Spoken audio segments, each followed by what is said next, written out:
Just throw to me and I'll do the, we're glad you're with us this evening. I'm Terry Brewer. Lynn Brooks is on assignment tonight. The immediate future of Alabama's new immigration law is a little clearer after a judge's ruling today.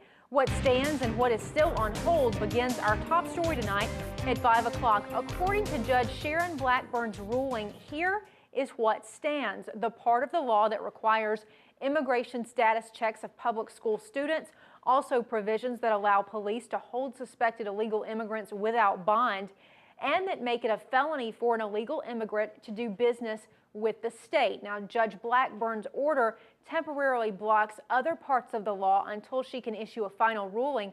The blocked portions include making it a crime to transport or harbor an illegal immigrant, and also making it a crime for an illegal immigrant to solicit work.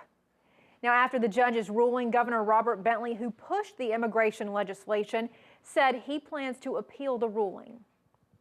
I believe that all sections of our law will be upheld, and I will continue to work with our Attorney General, Luther Strange, as we await Judge Blackburn's decision on the temporary injunctions and, if necessary, our appeals to a higher court.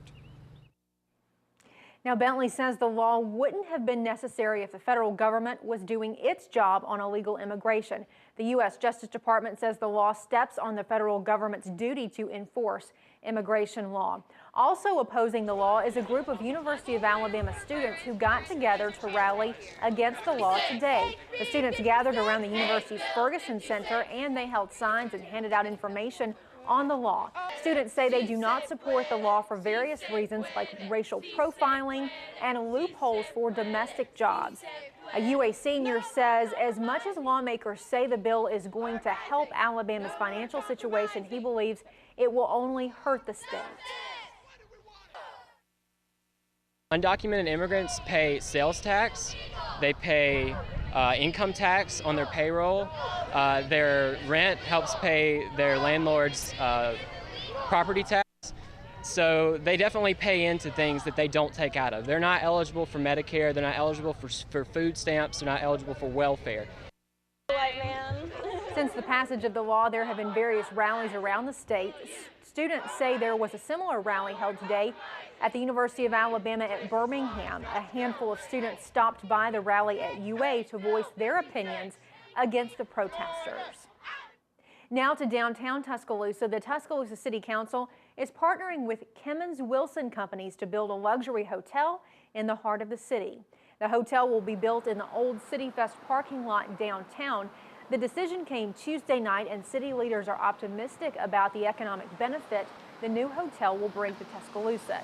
The city has been looking to sell the $1.7 million lot specifically for a luxury hotel. There are plans to be a conference center, meeting rooms, and a restaurant in the hotel. City Councilman Lee Garrison says the hotel will be economically viable because of recent downtown renovations. That area, that City Fest block, so to speak, has obviously been utilized for a lot of different things over the years. But, to have a first-class downtown hotel with what is going on downtown and has been going on in the last 10 years with the amphitheater, with the riverfront, we feel like it will be successful. WVUA also spoke with Kimmons Wilson Jr. of the Kimmons Wilson Companies. He says he's excited about the opportunity, and his company is already working on finalizing the project. On your Crime Watch, your chance to help fight crime in West Alabama. You might not think it's much, but your piece of information could be the missing link investigators need to catch a suspect. Here is this week's Tuscaloosa County's Most Wanted.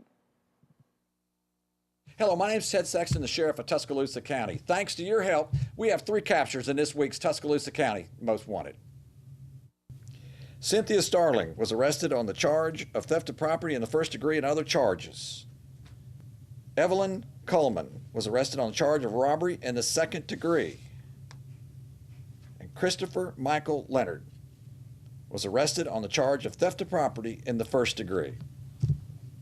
Thanks to your help, we have captures 312, 313, and 314. Now, let's get to work in finding 2 more of Tuscaloosa County's Most Wanted. Wesley Watford is wanted on the charge of murder. He's a black male, 23 years of age, 6 foot, 180 pounds, black hair, brown eyes, and was last known to be living on Rosser Road in Tuscaloosa. William Shirley Hutcherson, Jr.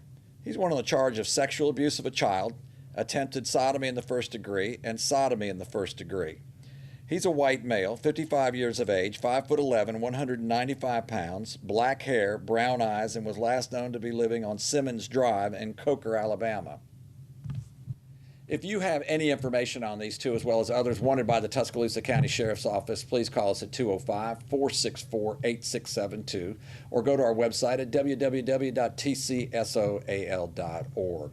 You can like us on Facebook and follow us on Twitter. And working together, we'll continue to make Tuscaloosa County a safer place to live. Now to the Alabama coast, Orange Beach officials have reached a settlement with BP for a portion of revenue lost during last year's oil spill. Mayor Tony Kennan says the $1.27 million settlement would pay for lodging, retail revenue, and other small claims. Kennan says the settlement was reached when BP agreed to pay an additional $300,000. City leaders say they still believe they're owed $6 million and will continue to fight for it. Officials in nearby Gulf Shores agreed to a $1.8 million settlement for revenue lost late last year.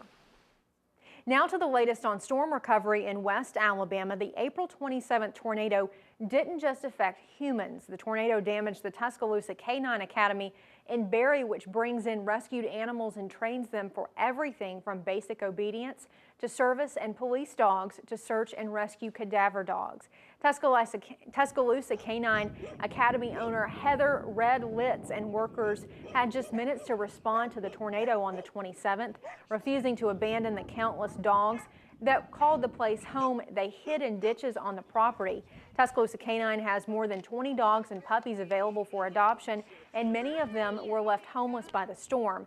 Litz says it's amazing to think that some of these dogs will come full circle, making a difference when they go out on search and rescue missions following other natural disasters.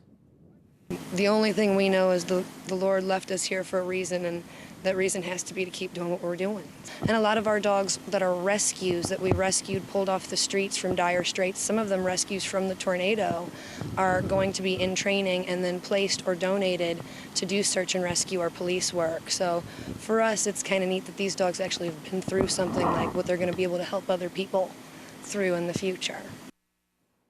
Now, if you want to help the Tuscaloosa Canine Academy get back on its feet, here's some items they still need: puppy food, flea and tick medicine, and blankets, just to name a few. If you want some more information, here's a number to call: 205-998-3342.